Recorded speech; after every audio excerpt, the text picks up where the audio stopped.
Hay que señalar que la competencia para dictar las leyes de amnistía, nadie discute que es de la Asamblea Nacional. Eso está establecido en el texto de la Constitución. Pero hay que recordar la pirámide de Kelsen. Es decir, los sistemas jurídicos se construyen sobre una pirámide. En el vértice de la pirámide está la Constitución, que es la ley madre. Ley de leyes.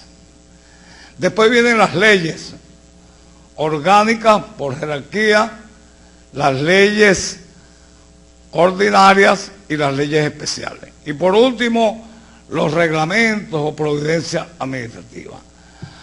Todas las leyes deben estar sujetas al control constitucional. Es decir, si alguna ley orgánica, especial u ordinaria o algún reglamento, acto o providencia administrativa esté en contra de la Constitución, es nula, de nulidad absoluta. En el sistema jurídico universal, la declaratoria de inconstitucionalidad de una ley, en virtud del principio de separación de los poderes, no le corresponde al propio ente que la dicta, es decir, a la Asamblea Nacional. Le corresponde al Poder Judicial. En todos los sistemas del mundo, no es Venezuela, es en el mundo.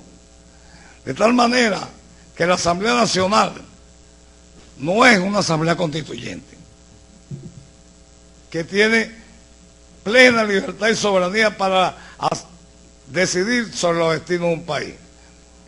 La Asamblea Nacional, al igual que todos los poderes públicos, está sujeta al control constitucional, al marco constitucional. No pueden excederlo. Sí es verdad que pueden dar amnistía, pero tiene que ser dentro de los límites de la Constitución. En dos palabras, la ley de amnistía no puede ser absoluta, como se pretende en este instrumento. Tendría que ser relativa, es decir, respetando que no se vulneren los derechos humanos, que no se afecten delitos contra los derechos humanos. Y la gama de derechos humanos implica no solamente el derecho a la vida, va más allá. Derecho humano también es el derecho a la salud, derecho a la educación, derecho al trabajo, derecho a la dignidad humana. De tal manera que mi primera apreciación es que esta ley, que ya es aprobada, de plano, de bulto, de manera grosera, aunque artificialmente encubierta en un aparente manto de legalidad, está vulnerando una cantidad de derechos humanos, comenzando por el derecho a la vida. Vamos a ver a qué tipo de delito está favoreciendo esta ley. Primero, la ley, técnicamente hablando, además inconstitucional, es una ley que está viciada de otros vicios que en doctrina se denomina falta de una apropiada técnica legislativa, porque incluye dentro de la gama de lo que doctrinalmente se conoce como causa legítima para otorgar la amnistía, solamente se refiere a delitos estrictamente políticos, es decir, delitos en cuyo móvil, independientemente que como consecuencia de ello se puedan cometer delitos conexos de tipo común, en cuyo móvil prive fundamentalmente un interés político. Pongamos ejemplos históricos venezolanos para no irnos al extranjero. Los delitos políticos cometidos durante los años 60 por los grupos revolucionarios, que no les quedó alternativa que tomar la lucha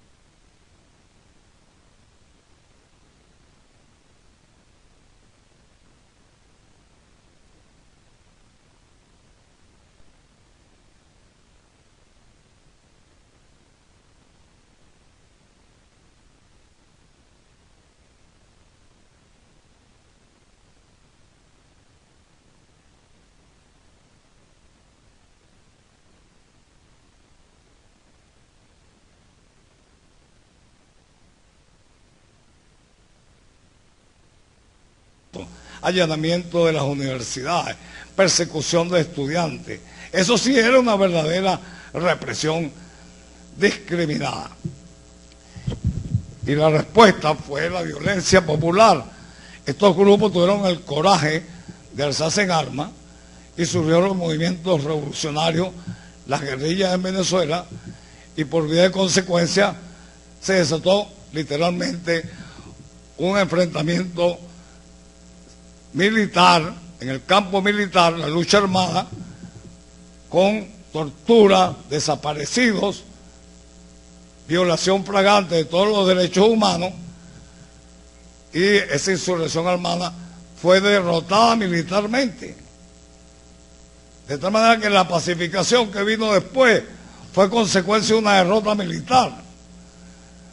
Y la pacificación vino cuando ya estos grupos armados estaban reducidos a su mínima expresión. Y fue dada en un clima que fue progresivamente evolucionando hacia una paz democrática. Fue progresivamente evolucionando hacia una paz democrática impulsada por el mismo Partido Comunista, que generó una división al Partido Comunista y que al final concluyó en ese periodo.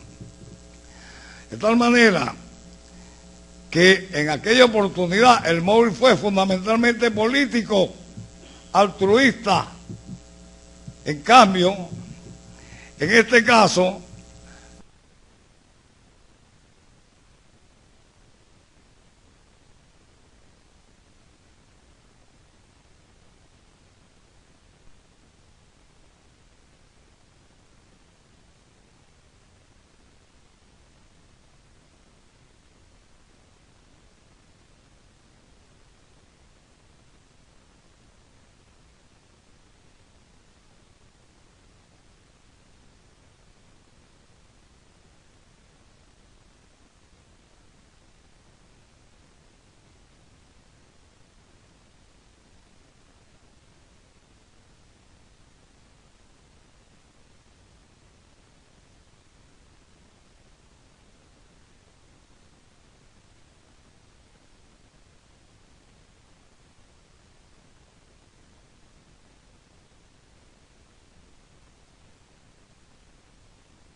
él puede regresar al país y ejercer plenamente todos sus derechos.